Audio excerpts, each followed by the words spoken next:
Hi, this is Arun from Random Codes. In this video, let's take a look at how we can execute search request on YouTube Data API. So the search request returns a list of resources.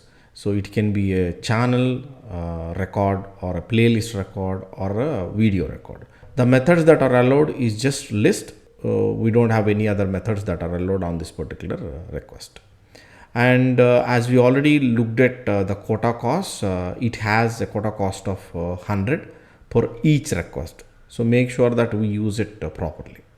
And here is the documentation for the search request, and here is the request details. So this is the request URL, and we can even provide an optional search parameter. So now let's quickly open the API documentation for this search and see what else do we have there. Here is the API documentation, and if we go into this references section, so we have the documentation for each of the requests that we can execute on this YouTube Data API. And I just opened this search documentation. So if you look at the contents that are mentioned here, the search results returns the search result contains information about YouTube video, channel or playlist, anything that matches with the search parameters specified in the API request. And list is the only method that is allowed. And this is the resource representation. So this is how the response of the search looks like. We have this ID property within which we have a property called kind, which determines whether the record is for a channel, a playlist or a video. If it is a video, then video ID will be included. If it is a channel, channel ID will be included. If it is a playlist, playlist ID will be included. And the snippet is a property which includes all the properties related to a particular ID. And we also have a description for all these properties, so you can read through all these things for better understanding. Now let's look at the list request. So let me click on this. So these are the details about search list request. So here they have also included how the quota cost will be. So it will be like 100 units as you already mentioned. And these are the common use cases. So where we can search YouTube for videos, by keyword, by location. You can even search for my videos. You can search for related videos. So these are some of the use cases that we can look at. And this is how the request URL will look like. And these are the parameters that we can pass along with the request. So one of them is part, so for which we can provide the value snippet. We can even use these filters if you want to find out specific results. So this is for content owner, for developer, and all this.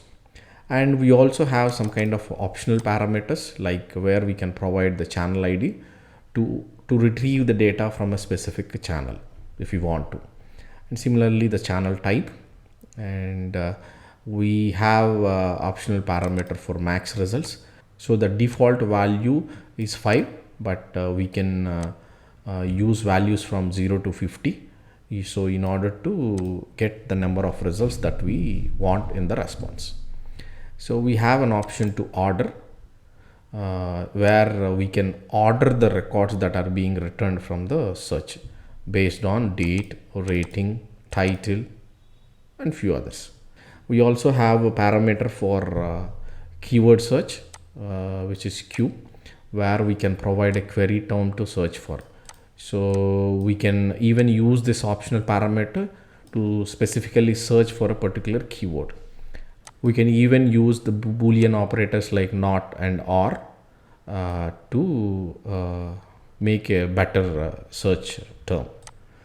So these are some of the other details. So we also have this type parameter, where we can specify channel, playlist or video to specifically retrieve videos or playlists or channels. So these are some other optional parameters that we can include. And now let's look at the request body. So we don't have a request body for this because this is just a list service which will return the data, and this is how the response will looks like. And these are the properties that will be included in the response. And here we have some of the examples, and it did not include all the languages, but it has some of the examples which we can refer if you want to. And these are some of the error messages that this request can return, and the description of each error message. And on the right hand side of this documentation, we have this try this API section where we can provide some sample details and try to execute this request. So I just provided this snippet against part, and I'll just scroll down, and against this query parameter, I'll just give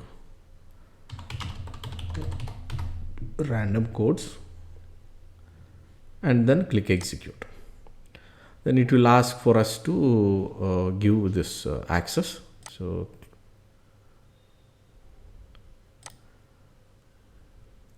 once we give the access, so it will try to execute the request and show you the response here.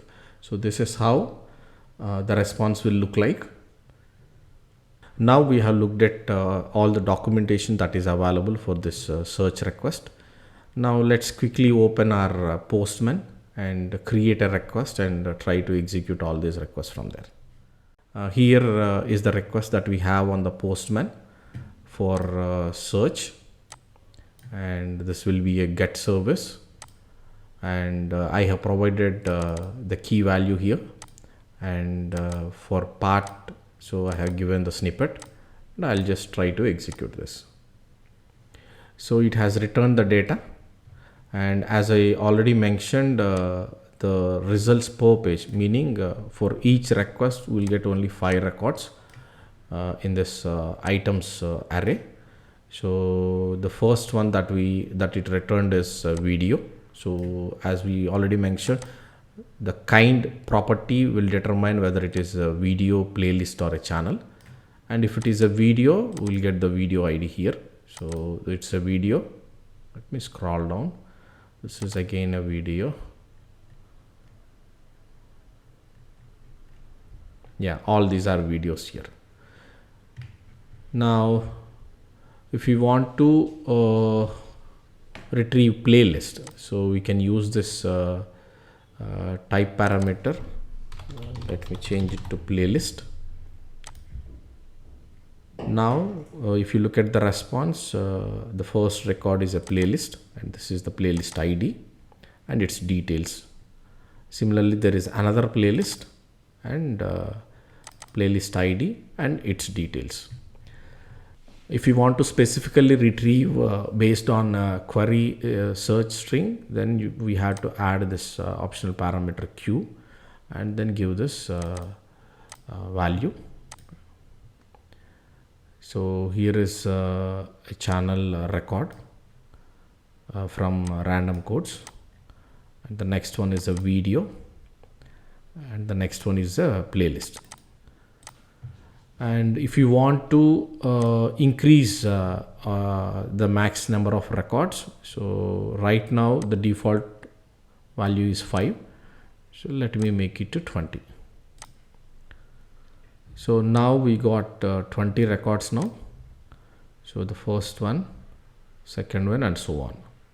And if you want to get the results only from a specific channel, then we have to include this channel ID parameter. So we have to provide the channel ID and then click on send. Now it will execute the request and it will return the results from this specific channel ID. So this is how the response will looks like. And as we already mentioned in our earlier videos, along with the path parameter, we also have these fields. If you want to specifically retrieve certain properties, so this is how we can execute a search request on YouTube Data API. That's all for now. I hope this video is useful. Let us know your feedback and suggestions in the comment section. If you like the content, feel free to like, share and subscribe to our channel. I'll see you on another video with a different topic. Thanks for watching. Have a nice day.